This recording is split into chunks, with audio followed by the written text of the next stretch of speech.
नमस्कार किसान साथियों, मैं कुलदीप काटवा बड़सी आपके अपने YouTube channel advance farming platform में आपका स्वागत है। किसान साथियों, जैसा कि हमने आपको पिछली वीडियो में बताया था कि हम अपने आने वाली वीडियो में मूंग के ऊपर विस्तृत जानकारी देंगे। तो किसान साथियों, आज हम मूंग की फसल के बारे में ही बात करेंगे।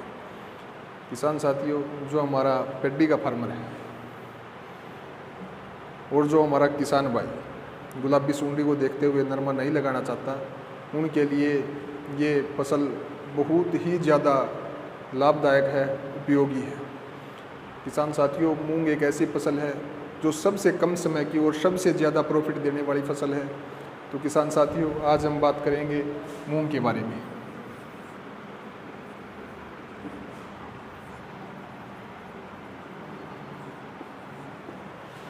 किसान साथियों, मूंग की फसल एक ऐसी फसल है, यदि आप उसकी थोड़ी केयर भी करते हो तो आपको बहुत ही अच्छा प्रॉफिट दे सकती है। किसान साथियों, हम पीछे भी परंपरागत रूप से इसकी खेती करते आए हैं, लेकिन किसान साथियों, हम पैदावार के लिए नहीं, खाद के पर्पज़ के लिए मूंग की खेती करते हैं।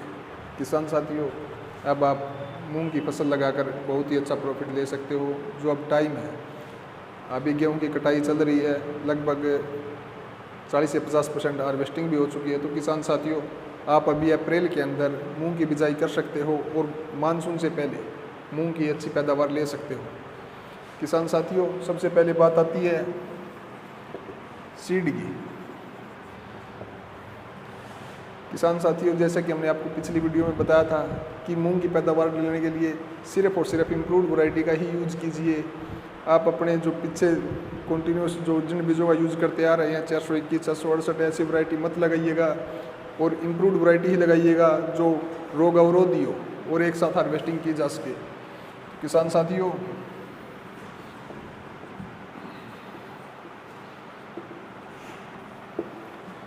जो सीड है वो इम्प्रूव्ड वैरायटी ही यूज कीजिएगा यदि आपको अच्छी पैदावार लेनी है तो।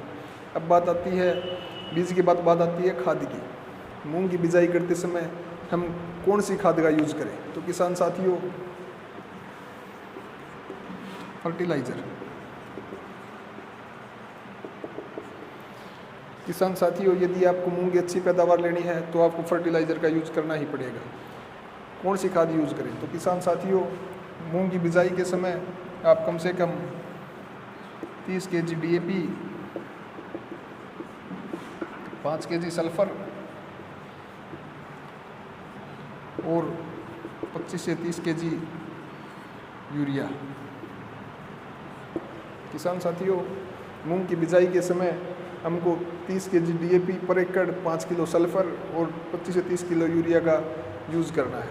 किसान साथियों, मूंग की फसल पर बिजाई के बाद, जर्मिनेशन होने के बाद हमारी मूंग की फसल के अंदर हम नाइट्रोजन का यूज़ नहीं कर सकते, इसलिए हम मूंग का जर्मिनेशन अच्छे से और जो स्टार्टिंग फेज है उसका ग्रोथ का वो अच्छे से हो, इसलिए हम 25 से 30 किलो यूरिया नीचे रिकमेंड करते हैं। किसान साथियों, खाद के बाद आती है स्प्रे की।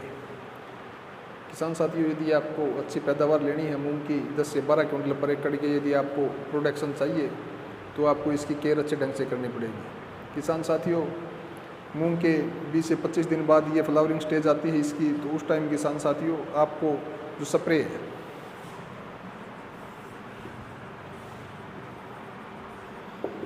स्प्रे किसान साथियों, जब इसकी first phase, starting phase, flowering stage आएगी, तब आपको सबसे पहले स्प्रे इसके अंदर सुंडी का करना है, क्योंकि मूंग की फसल के अंदर सुंडी का अटैक बड़ा जल्दी होता है। तो किसान साथियों, आपको 1 या 2 स्प्रे मूंग के अंदर सुंडी के ज़रूर करने हैं। आप अपनी फसल की केयर करते रहिएगा और आपको यदि लगे कि मूंग की फसल के अंदर सुंडी का अटैक है तो आपको मूंग की फसल के अपनी फसल के अंदर जल्दी से जल्दी तो सुंडी का स्प्रे ज़रूर करें। किसान साथियों, जो फर्स्ट स्प्रे है कोराजन सुंडी के लिए, किसान साथियों हमें कोराजन है, ट्रेसर है। तो किसान साथियों, मूंग के अंदर हमें सुंडी के लिए कोराजन है, ट्रेसर है, इंसेक्टिसाइड का स्प्रे कर सकते हैं।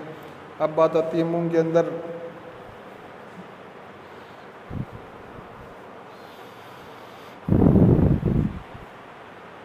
तो किसान साथियों, सुंडी से अलग हमारे मूंग के अंदर एक ग्रीन बग नाम का एक कीट और भी आता है, जिसके लिए हमें मोनोप्लस परफेनो के स्प्रे ज़रूर करने हैं।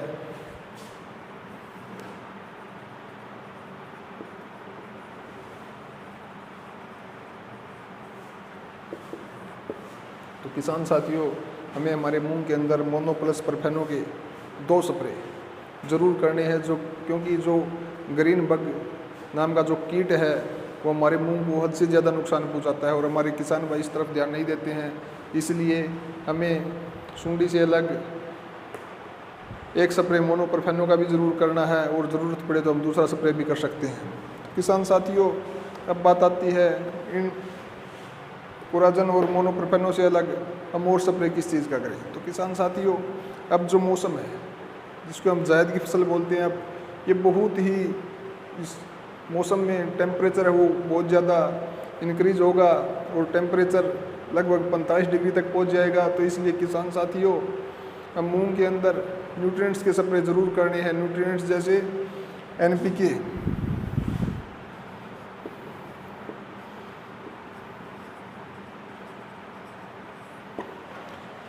और बोरोन।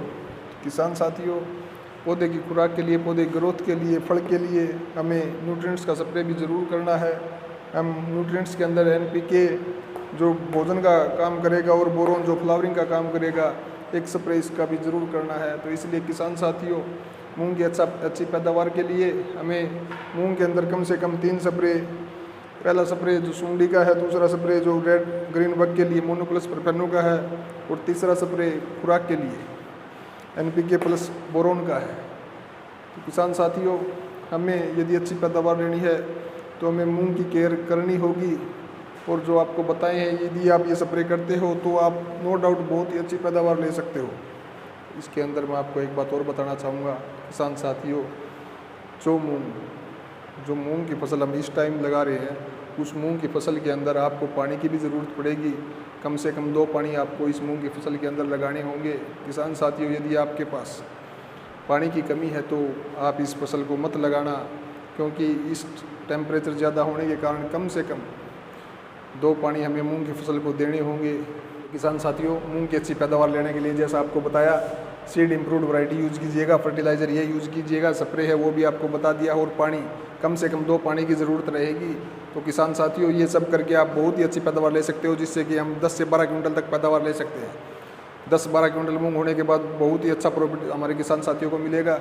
तो इसलिए जो मूंग की फसल है वो हमारे धान के किसान के लिए, और जो किसान भाई गुलाबी सुंडी के कारण कॉटन नहीं लगाना चाहता, उनके लिए बहुत ही फ़ायदेमंद साबित होगी। धन्यवाद।